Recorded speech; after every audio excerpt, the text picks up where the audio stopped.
Krautwurst, another edition of the Deep End is coming up right in the heart of all the NFL free agency moves and transactions and rumors. A lot of it sorted out, at least in terms of the NFL, maybe not in fantasy. In fact, most of the players and situations we're going to talk about tonight, I think, are tricky. And we'll sort of find out as we go how many of the more prominent signings and moves really change the situation much for the players involved. So I think it might be, we'll see as we go. I'm curious.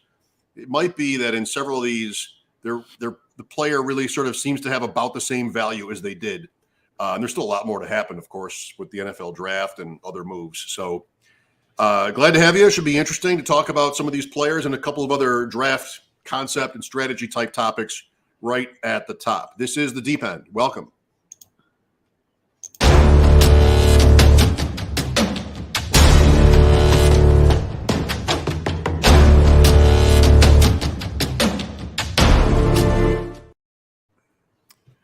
This is the Deep End, and those were sharks.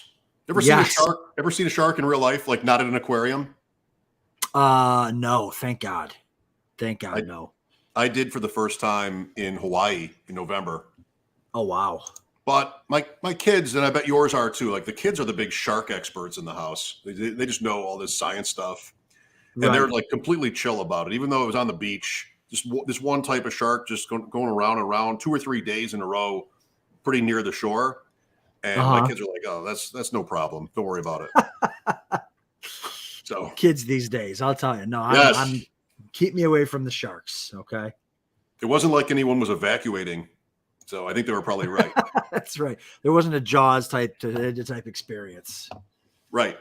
Well, as we get started tonight, one thing that might have sort of been something you've noticed if you're drafting, or even perhaps a part of as a strategy or something, is sitting on the clock. When it's your turn, you're in a slow draft and you have 6 hours. In the case of FFPC, I'm in a best ball 10s that I think is 8 hours, plus the overnight stoppages. And Adam, as moves are happening in the league, you can think to yourself, I'm just going to take my time here in case Russell Wilson gets traded or something happens. And this we talked about last week in the case of Alberto, with me having it been my turn in that spot. You can feel like kind of a sucker if you rush to your pick and then that happens and you weren't there to take advantage of it. So in your mind, is there sort of good form or not bad form when it comes to the clock? I mean, are you perfectly at liberty to take the whole time? It's within the rules and, nothing else matters, or is it sometimes wrong to do that? No, I think, and that's why I don't really love slow drafts, is because they are slow, right? And people have the right to take their time. Now, again, if it's a time outside of free agency or a time outside of, even slow drafts during training camp, injuries happen every day. When there's preseason games, injuries happen every game. So, during the game, while the games are on, I get it. Maybe in the middle of the day, I get it. But for the most part, I would like people to speed it along. But right now, you don't know. There's so much. The stuff that happens now is going to affect so many players. Like if a player signs somewhere else, it affects the team he left and the team that he went to. So this is very important time, and I'm okay with people taking, almost the full clock, which is why I don't really love slow drafts, because I like to go fast. Yeah, it's a different game. Taking the whole time, if you think to yourself, I'm going to use the whole 6 hours or something more than 5 hours, if it's a 6 hour clock, you got to make sure you remember. I mean, and part of the reason I think we choose slow drafts is sort of like that we don't have to be all over it a live draft will only take a couple of hours, but we don't have to be so constantly looking at the board and thinking of our team, especially if we're doing more than one at a time, which probably most of us are. I did a 2 hour draft, and 2 or 3 times I got caught not realizing I was up, because it's just a different, I don't know, process. But I feel I'm the type of person that gets self-conscious about being in someone else's way, taking up. And on the golf course, it started to really wreck me that I always felt like I wasn't playing fast enough for the people behind us. And, if someone like that gets in your head, you can be a mess out there. So I don't want to take the whole time, but there's certainly nothing wrong with taking some of it. And like you're saying, at certain times you might really be better off doing that in case something breaks while it's your turn. Absolutely. And another thing too is a lot of these drafts now, I mean, I hate to say it, a lot of them are, I don't think anyone's doing $1,000 best ball drafts right now. I think a lot of them are for fun. They're for practice. They're $35 or stuff like that. So it's fine to kind of do whatever you're comfortable with. But I think once the big expensive deep end drafts start getting going in late August, I think people get a little more antsy. What are you into right now? Today was the first day in many weeks that I had nothing. I made a last pick in a best ball 10s draft.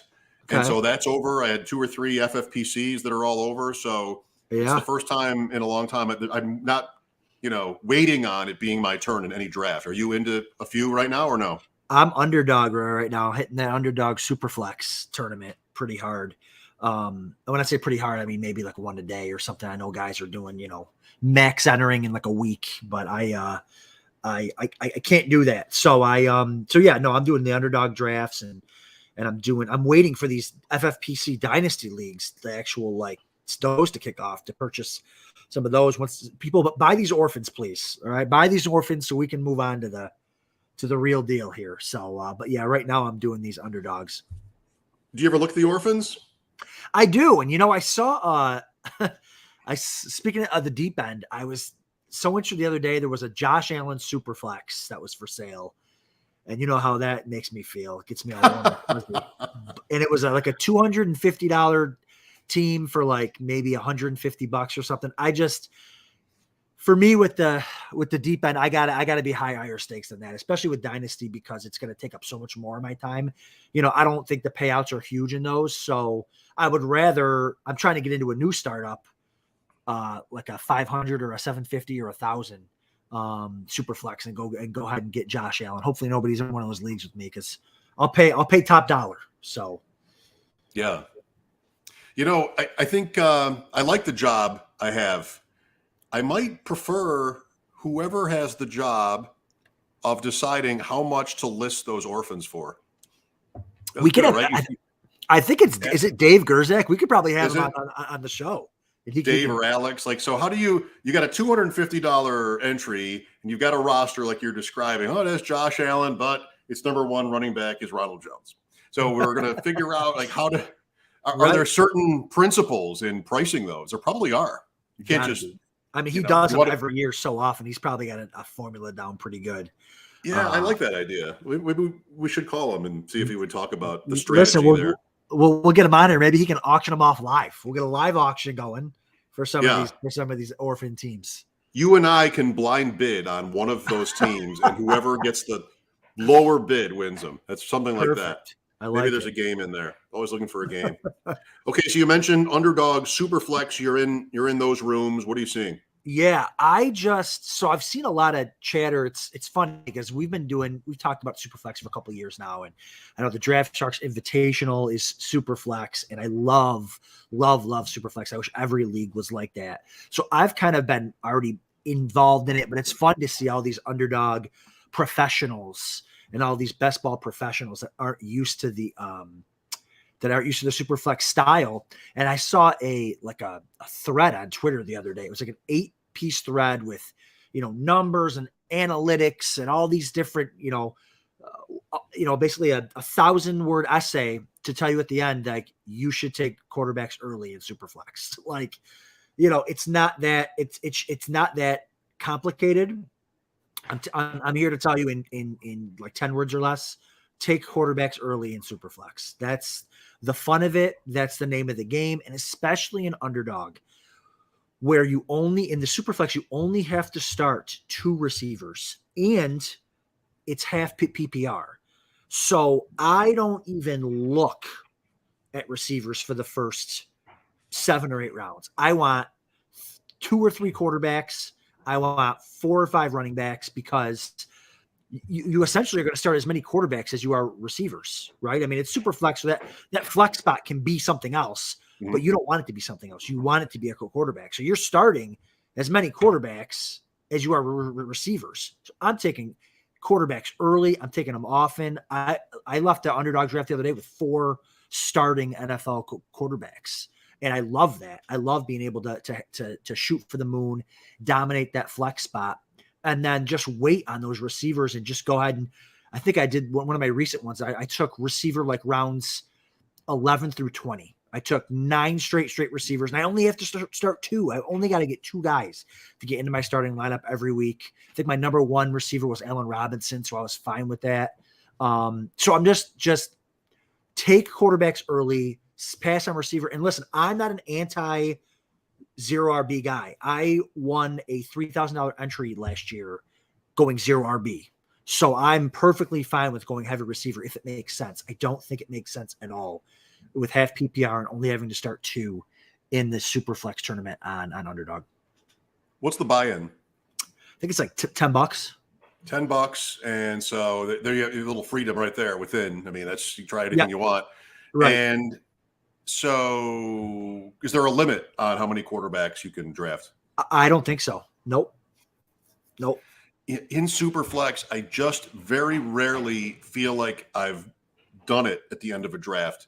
I'm always thinking about this quarterback point. I want to subscribe to it. Take Draft Sharks Invitational last year, where I picked Prescott at like 1-7 or 1-8, and he might have been the 5th or 6th quarterback taken, but I did not want to miss that.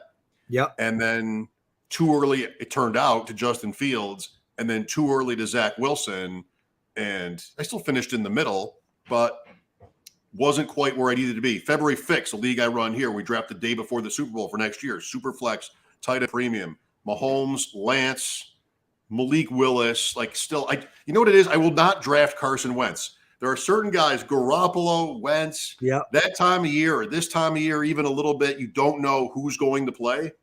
Yep. So you want to be able, ideally, to pick somebody like Trubisky at or near the end, and then you fall into the right spot there. I was doing that with Tyrod Taylor a little bit on FFPC. He was signed today by the Giants, but it's not quite the clear path that it could have been. So, yeah, I agree with you. Can you tell me this? So let's say we take one of these Underdog Superflex drafts from the top. How many picks do you get to before you would not pick a quarterback? Can you do that? Yeah, so I can actually do it right now. Every time I think I've probably done 10 of these. I've probably had the 7th pick. I'm not kidding you, like 6 times. Mm-hmm. So every time it gets there, it's 4 or 5 quarterbacks, and then it's Jonathan Taylor, or 5 or 6 quarterbacks, and then Jonathan Taylor or CMC. So that's kind of where now Brady just re-signed, so he might slide up into that mix too. But that's so in a lot of these drafts, I have Jonathan Taylor, and then I'm going quarterback, running back, quarterback. So you would take Taylor in the 6-7 range, or have been doing that, but maybe no one else like him, or McCaffrey you might also get to at 7 or 8. Yep, those are the only 2. Like I said, I'm fading receivers early, and those to me are the 2 running backs in that tier. So I'm pounding those 2 backs, and then I'm pounding quarterback in the because I'm okay with the Wentzes. I'm okay with the Kirk Cousins. I'm okay with the, I'm taking like Justin Fields in the 3rd, like stuff like that. So and it's been good lately because there's been some more, like Carson Wentz going to Washington, I think was okay. Getting we're getting a little more clarity. Trubisky to the Steelers. We got Tom Brady back, so there's more quarterbacks even now to draft. So I really like the way these are panning out. Cousins I can live with, but some of those other names, even Tannehill almost, I just hate to do it. Some of them are borderline. Tannehill is borderline. Tua, and I'm maybe too quick to the rookies. But man, you're in the Baker Mayfield Garoppolo zone. I cannot get myself to pick them, even with, in a different time of the year, more confidence that they are going to play. Like Mayfield until recently was always going to have been the Browns starting quarterback. Now there's question about that. But say last year, throughout that offseason, it was always going to be Baker Mayfield. And man, I was never going to pick. I couldn't bring myself to do it. To pick Mayfield over like, Deontay Johnson or somebody like that, some receiver that could smash. But I'm not saying you're wrong. And you definitely do not want to get caught there. It would be interesting to see an analysis of that whether or not, like, you have to get your wide receivers later then, like you're saying in that one example, round 11 to the end. You have to do that. Yeah. Does that work? I mean, we can all think of receivers at the end of those drafts who smashed, and then, you know, you're happy and it sort of proves your theory. But how hard is it to find those guys? How hard is it to find a wide receiver in those last 4 or 5 rounds that actually is going to produce and be used, start on a winning team? That I would be interested in knowing, like, whether this strategy holds up, because it seems right. It seems right. Well, Underdog. Yeah, and that's an extreme right? case of waiting till, you know. Oh yeah, totally. Totally.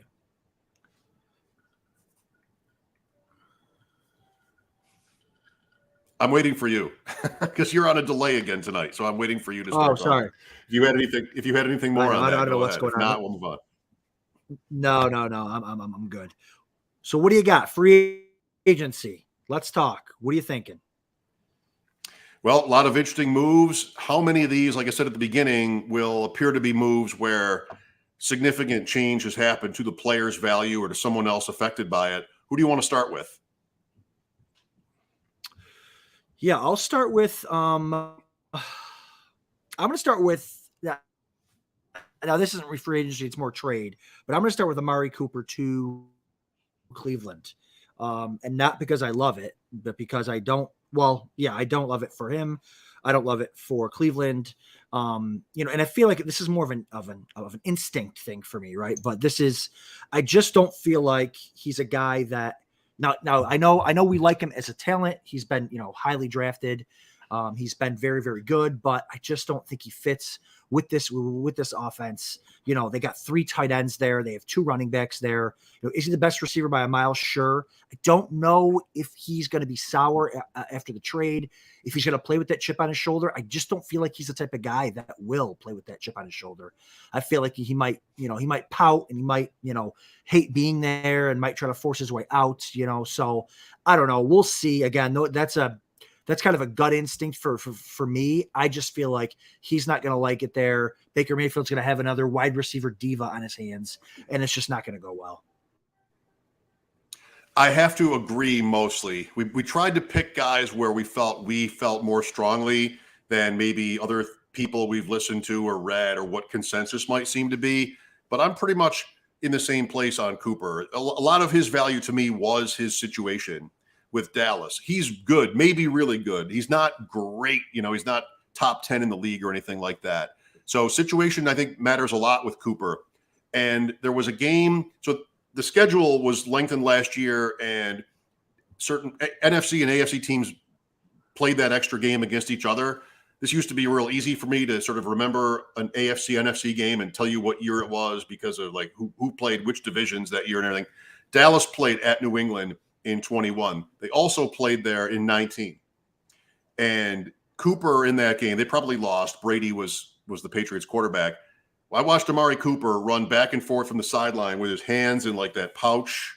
You could see his breath and everything. It was one of those nights. And I thought to myself, that's the coldest I've ever seen anyone look. He looked so cold on that field. Like he was running on and off the field with his hands in that pouch. You couldn't even see like his torso move.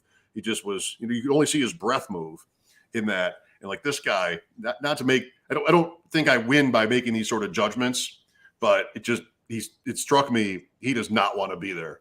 So right. Cleveland, there's certain kind of logical, inferences you're making based on the franchise. We're talking about the weather, what happened with Beckham, the running back thing, and what they've been. I wonder, we don't want to go too long on them, but I wonder if the Browns, after the season they had, want to be different philosophically. They don't have a different roster like that, but they could end up with Deshaun Watson, and that would change things a little bit. They sort of stood out in the AFC, Adam, like a very competent running team, but ultimately couldn't keep up with the likes of the Bengals in their division, or the Chargers. I know they beat the Bengals and lost a close game to the Chargers, but their record didn't get them there. So do they see themselves wanting to be more like the Bills and the Chargers and the Chiefs in terms of their balance? And if they do, they're going to do more than Amari Cooper here. They're going to draft a receiver or two and maybe trade Kareem Hunt or something. They did tender Dearness Johnson, which is interesting for a guy who ranks third at best on their depth chart. I don't think he's bad or anything. So Amari Cooper, I think, like you do, is worth less than he was before the trade. Yes. All right, you want one of mine? Yeah, let's do it. Let's do DJ Chark here. Oh, yeah. While we're talking wide receivers, he also switches conferences. He also goes to a team where you can't have a lot of confidence that there's going to be like a real passing game there. We don't have a weather point on Chark. This is a player I like a lot. And I think there were different scenarios in free agency that could have made him very exciting if he'd gone to a Chiefs or he'd gone to a team where you have that perfect combination where that they can throw the ball and will and want to, but also there's not too many guys in the way. Yep. He ended up getting the kind of contract, 1-year contract there where there's a pretty good number, I think 10. And he might not have been, he might not have been, available to certain teams like that. Maybe Buffalo would be one. I'm not sure if they were interested, but this one bummed me out, this move. I can't go drafting with the thought that the Detroit Lions are going to have like a real NFL passing offense. And who knows? Maybe they'll show up with one, but I think they have a couple of nice players. I don't really see them as being that kind of team. I think it's a spot for Chark to reestablish his value in the league in 1 year. But there are so many guys in those kind of tiers, Adam, that compare when it comes to receivers or just any draft picks. And I'm kind of disappointed in this development because I feel like there'll probably be other players I'd rather have. Yeah, and yeah, exactly. I'm a big Chark guy too. I liked him coming out of college. I think it was LSU, and I just feel like he hit his stride maybe year 2, had that big season, and then just kind of being stuck there on that team he's been disappointing. And I wanted to, like you said, I wanted to see him go somewhere sexier, a bigger passing game. Now, again, maybe Detroit's maybe they're like, we need to pass the ball more. And so they're bringing in more weapons. They already had Amon-Ra. They got Hawkinson, Swift can catch. The problem is Goff. I feel like Goff is just going to hold him back. And it's a 1-year deal. So it's not even like it's a 4-year deal where, okay, well, maybe they get rid of Goff after this year. He's going to get he signed a 1-year deal. I'm kind of surprised that that's where he decided to go because I don't think he's going to maximize his potential in just 1 year with Detroit. So we'll see. I agree with you. That was a disappointing spot. I would have liked to see him go somewhere else. I think Vegas would have been interesting. I think Arizona could have been interesting there, but there's still a lot more to shake out in the league. We have plenty of guys like Allen Robinson and others who have yet to be signed. All right, you're up. I'm up. I got Ertz staying in Arizona. So I had a bunch of Ertz last year, and it was kind of a mid-season, kind of a shocker there to see him get traded mid-season there. I think he had a big game early in that year for Arizona. I think he had like a 3-touchdown game or 2 or 3 score game, but he had a really good year, and people are sleeping on him. He's only 31. He's a year younger than Travis Kelce. And last year he had like 75 catches for 800 yards and 5 scores. And he had to learn a new offense. I think they really, really like Ertz there. I think he loves it there also. And I think he's being slept on a little bit. I think he should be getting drafted closer to where he was prior to kind of the fall from grace. I mean, he was kind of getting drafted late as like a 29-year-old. He had the one year he was really hurt, and then after that he's still been pretty good. So I really like Ertz staying there. It shows that they appreciate him. It shows he likes being there, and he already has that chemistry there. So I really like Ertz, especially in FFPC to tight end premier. I think he's going tight end 13, somewhere around there, but I would definitely take him much, much higher. Fantasy Mojo has him tight end 13 in best ball drafts the last 7 days. I wouldn't, because then you get called out for value because it's it's not reasonable. It's not acceptable to draft a guy way ahead of his rankings. They're always working off pretty much the same information. But if I had my own rankings, which I don't, he'd be tight end 7. There you go. Yeah, I mean, I'm right there with it. And to be honest with you, I think he's a guy where people are finally going to sit down and lock in the summer and go, oh, wait a minute. Why is this guy back at tight end 13? I think he's going to get picked up there. Probably the right. tier right behind the elite guys. I think it's even kind of easy over most of those guys between 7 and 12. I mean, Freiermuth and Yeah. Knox, like Ertz, what's not to like? The question last year was, what is his body? Where's his body at? Can he still play? And it's a year later, yes, but man, those questions were answered. And Arizona reinvested, definite connection with the quarterback. I mean, that went well. Kirk, I was going to say Kirk out. You like that? No, but Kirk out. I like that. Rondale Moore there probably benefits, and maybe they'll do more, but there's no reason to think that Ertz won't have the same level of importance to the Cardinals next year. Tight end is cut and dried 1 to 5 or 1 to 6. If you like Hawkinson's 1 to 6, and I do, that's fine. But after that, I guess what's perfect in a draft, you don't want to pick Zach Ertz at tight end 7 because you don't think you're going to have to. But if 9 doesn't get me in trouble or in there, if I see Gesicki go or Goddard, then I would do it. And I agree with you. I predict he'll move up. So yeah, I definitely like him over Gesicki. And you know how I feel about Hawkinson. I love him. But, man, signing Chark, that doesn't help Hawkinson. So, we'll see. Sam says he's going to be rejuvenated in Arizona. I tend to agree with him there. So he already was. He already was. That's right. He already was. And I like him as tight end 7, maybe even tight end 6 in the tight end premium for sure. Maybe in a situation where you're on the turn and you're not going to get there might be 4 or 5 tight ends or more that will go before your next chance. Maybe then is when you quote reach for Ertz. I mean, think about it too. Well. They lost Kirk, they lost Edmonds, like you said about Kirk before. Like, there's going to be more targets to go around, and I know everyone's a Rondale Moore super fan, but I mean, I think Ertz is going to be the biggest beneficiary there. Yeah, Rondale Moore has a long way to go in that offense to be fantasy viable from how he was used last year. His yards per target was less than 2. Yeah, I think. Yeah, I mean, just who knows what they think of him. It didn't look good. All right, I'll go to Pittsburgh next with Trubisky. So from a football standpoint, and I think this is majority, but maybe not. Come on. What is the point? What is the point of this? I mean, are you going to sell? You think you'd be able to sell this to your fans? He's young enough, and that number 2 overall pick, plus now the Bears just completely flamed out, that there is some logic behind thinking that he can make it. But man, his performances were like not good at all. Just not good at all. It was I don't know, smart, or it made sense at least that the Bears didn't pick up that option, did get rid of him. The Browns, he hasn't been as bad.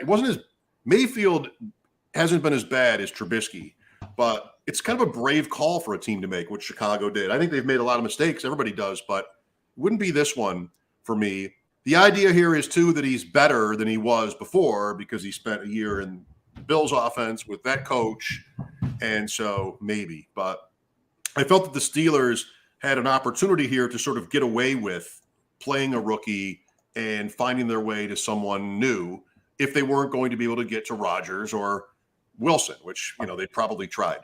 I don't like it from that standpoint because they'll probably win 7 games, and then what? Now they could draft a rookie as well, and Trubisky ends up sort of falling back into a backup role. It's a little bit what the 49ers might have had in mind a year ago, but they never did get to Lance. They won their games, and he never played.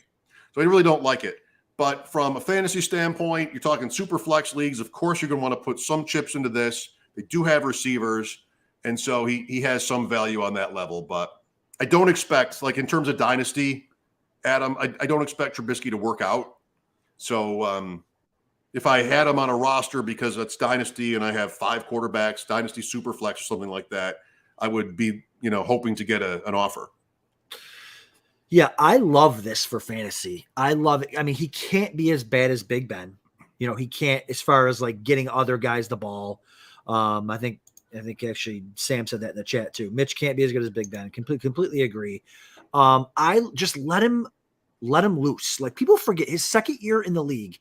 At that point, he had a 3-week stretch that no fantasy quarterback had ever had. It was the highest scoring 3-week stretch ever for any fantasy quarterback. He can run, he can throw. And I think just getting out of, I mean, there were I've been reading stories recently, back when the Bills signed him, that, they were running plays in practice that Trubisky's telling these guys, this isn't going to work. It's not going to work. It's not going to work. And they forced him to run plays. It didn't work, or didn't work for him.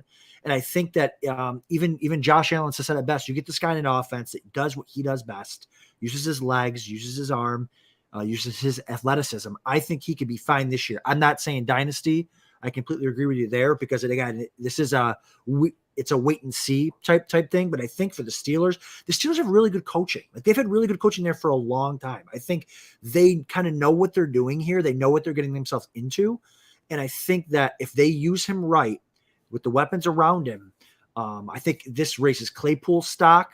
I think this is probably a downgrade to Najee, because I don't think Trubisky's the check down type quarterback that, Najee had 75 catches or something last year. So something like that. But so I think it's probably a downgrade for him, but we'll see. I think if anything, it's exciting for the Steelers, and I'm sure they tried to get to do better than that with like you said, the Russell Wilson and stuff like that. But I think this is fun for them.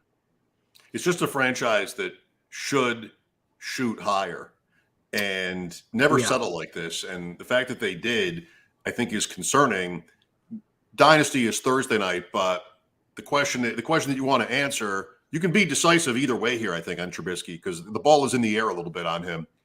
If you don't think the Steelers will draft a quarterback to put with him, and they want to have Mason Rudolph around and like really see if Trubisky can play, then that has more value, especially if you use your argument for what his assets are as a player, than the other thing. Like, if they draft Malik Willis or somebody like that, and then it's just a matter of time, then Trubisky is Tyrod Taylor playing for the Chargers or the Browns, where it's just like, he's here.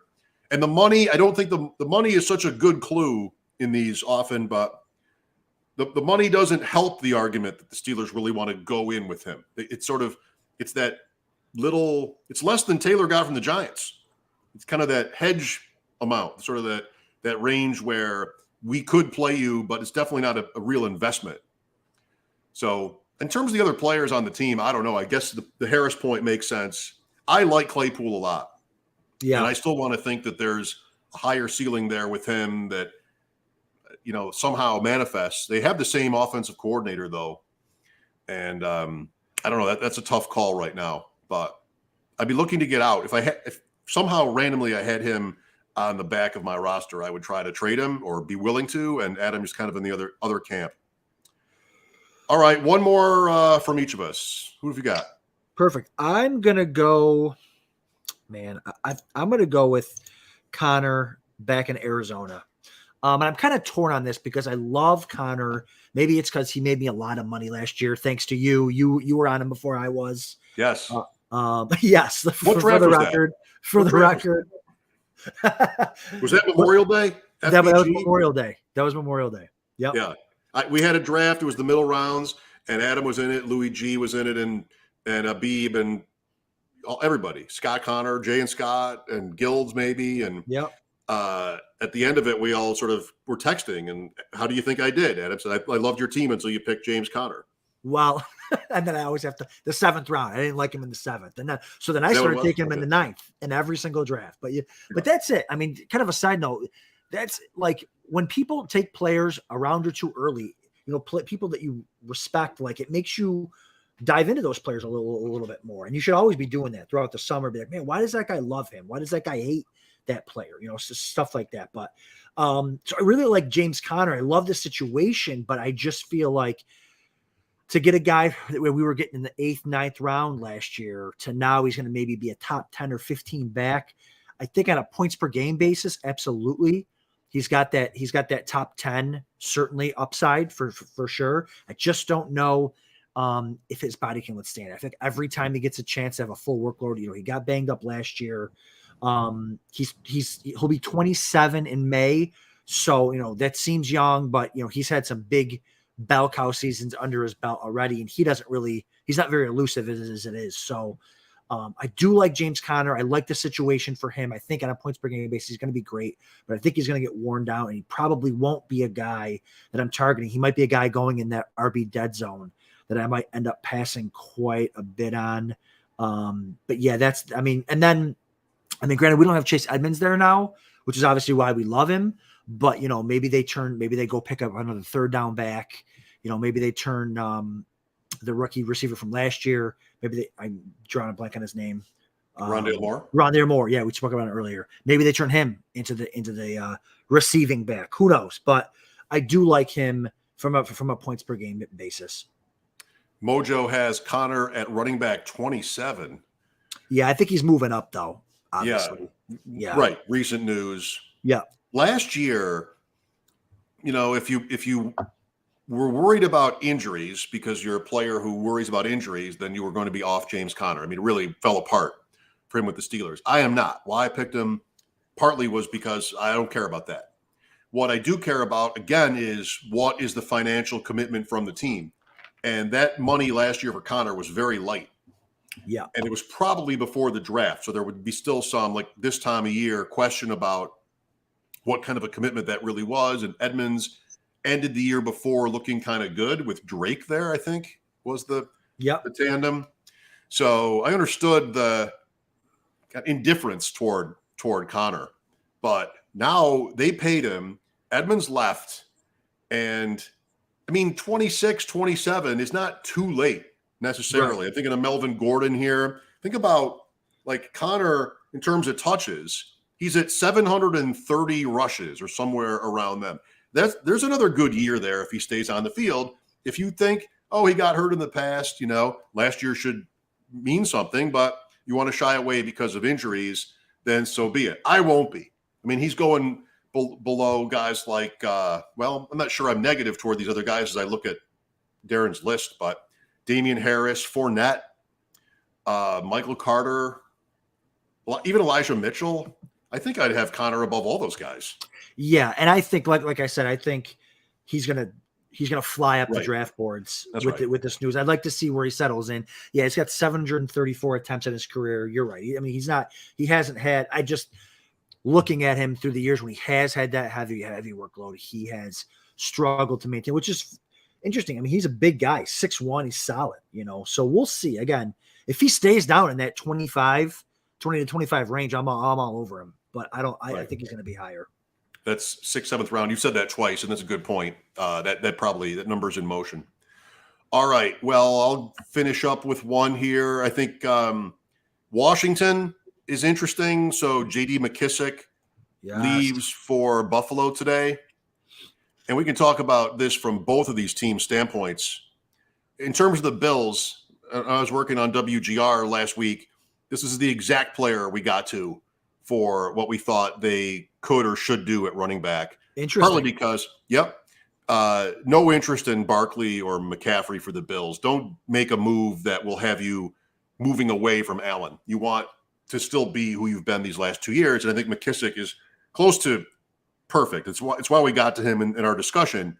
Third down back and catch the ball, fine. In terms of fantasy, I don't think he has more value than he had in Washington. He was a free agent. So I don't think I'll be drafting McKissick. I still think Singletary did well.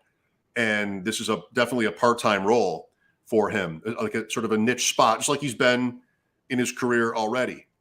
For Washington, maybe somebody in the know had a strong feeling whether or not he'd be back there, but I hadn't sensed that. It was still unknown whether he'd be back there. I've been drafting Antonio Gibson very high. I think for his age and what he's accomplished in the league, there is that piece in the passing game that hasn't come to fruition yet in the league, but he was capable in college. He was a wide receiver, one of these things that sort of everybody knows. And with I'm going to laugh now, a potential quarterback upgrade, I don't know. I felt like Gibson, I was drafting him over Nick Chubb. I felt like he's a very strong candidate to be, what is that? Like top 6, 7 player at his position. and McKissick is officially gone now. So I would still be there. They could do something else. They probably will have somebody worth talking about on that roster. So it's definitely not a bad thing for Gibson, of course, that this happened. I don't know if Carson Wentz is even a bad thing for Gibson because he's terrible. So maybe that's good for Gibson. And McKissick, he's at end of your draft anyway, worth a shot just as a Nyheim Hines type role, the role he had in Washington. Not a lot changes for me on either side of this in the end. Yeah. I think Gibson's ADP is going to go up a little bit. It can't go up a ton, but it's going to go up a little bit because I think people we were waiting for this, right, to see what they're going to do with McKissick. Now, again, we want to wait and see, are they going to add another piece? But McKissick didn't sign a deal that was big enough to it's not like Washington wanted him and they got priced out of him. I mean, he didn't sign some big deal. So yeah, I really like this for Gibson. McKissick to the Bills, it's kind of like whatever. I'll be taking McKissick in best ball drafts later on because I'm not a huge Singletary fan. Obviously, Moss has kind of worn out his welcome there, I think. So if Singletary goes down, I think McKissick could take on a larger role. He proved last year he could run the ball too. He had some great touchdown runs inside the 5, inside the 10. And I only know this because I had a lot of Gibson last year, and they'd go into that 2-minute offense and they'd leave McKissick in there inside the 5 or 10, and McKissick would score. So I think McKissick has that ability to do that. So I'll be taking him a lot at the end of my drafts, but not counting on anything big out of him. But this is big for Gibson. I think Patterson is okay there as the backup. I think he's more of a handcuff than he is a third down back.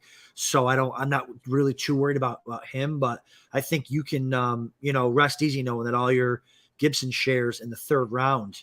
And I was taking a lot of Gibson in the third and fourth round of these underdog drafts. So I think you're going to rest easy there. Yeah, there's no reason I know of yet not to like that outlook. He's got to play. That's always a thing. But even the quarterback move, I feel like he's in a really good position. At a position where there's always so many question marks about some of the other guys, even when you talk about that early. It's not good for Singletary in terms of fantasy. I mean, Singletary will probably still be their lead running back, much like last year. Last year at the end of the season, though, he was playing every snap. I mean, he was on the field constantly. Moss was not even dressing, and Breida hardly played. So this is a move away from that. They were going to add somebody. It's enough money where I think McKissick, of course, he's active, and he has some role on game days, cutting into the value of Singletary. But Singletary still is, again, not far from where he was before, which is running back in the 20s, even late 20s. How does he compare with, not to go back to Connor, but kind of in that same range, right? He probably takes a little bit of a hit here with this. If he's going to lose pass down work to McKissick, which he's going to, why would they sign McKissick? And he's going to lose goal line work to Josh Allen. Like, why? And he's not, and Singletary isn't some exceptional goal line back as it is. He's not big. I don't see, those are the valuable touches. That's all I care about. I want my running backs getting carries and touches inside the 5 and 10, and I want them catching passes. And if that's not what he's doing, then I don't even want him at all. So any running back anyone can name that's even around him, I would take them over Singletary. Makes sense. All right. Well, there'll be a lot more news here coming in the next couple of days. Keep us in your Rolodex. How old a reference is Rolodex? What is a Rolodex? Is it the thing that sits there with the card that you flip? In my defense, I don't think I've ever had one, but yes, we'll get all the names and the phone numbers and the street addresses of everyone, all your contacts. No, but just, tweet us any questions or comments you might have. We're doing Thursday night shows as well with more of a dynasty focus, and each one of these guys and more, you can have the same conversations. We did a little bit here and there tonight on how their value might be affected, Amari Cooper and so on. And then next Tuesday, we'll be back with more high stakes talk. I want to talk about what we should be doing right now. I mentioned how my drafts have kind of dried up. We'll wait for some of the news to play out and then get back in there, I guess. But different sites, different price points, tournaments, and not, of course, best ball would enjoy sorting that out. Maybe next week we can do that and give people, including me, an idea of where we should be spending our time and money this time of year. For sure. All right, Adam, you good? I'm good. Excellent All job. right. Thanks. See everybody on Thursday and next week here on the Deep End. Thanks for watching. See you guys.